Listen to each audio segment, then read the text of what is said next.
Every day you'll find visitors, students, and Oxonians on the square. It's an Oxford trademark. It's kept a lot of its historical character.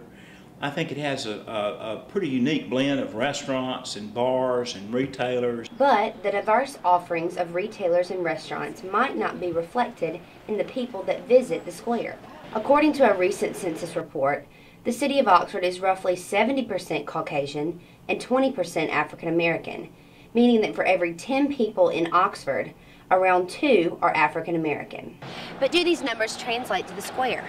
We set up a camera for 2 hours to take a census of our own. For every 10 people we saw, only 1 happened to be African American, which doesn't accurately reflect Oxford's population. It's a market-driven thing. If there were Dollar Generals and Family Dollars out there, you'd have a different demographics. One Ole Miss professor says the square is a lot like the Grove.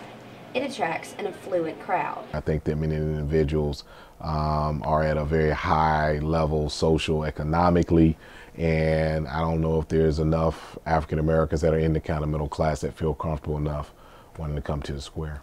It's not that I don't have the money to be on the square. It's just like nothing is like marketed towards my interests. When you have something that seems to just be like a majority of one group, it can send the message, even though maybe it's not intentional, that other groups aren't welcome, or maybe this isn't a thing for other groups. Oxford's Board of Aldermen recently signed a commitment to diversity, which aims to increase tolerance and acceptance and foster a welcoming environment.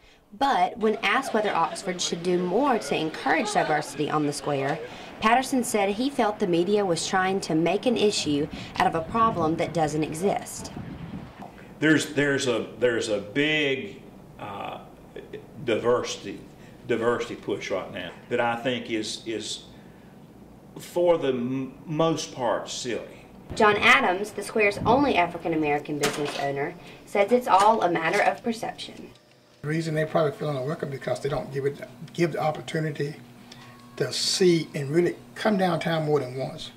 If you notice, if you walk around the square, if you walk downtown, it doesn't matter who you see, you speak to them, they speak back to you.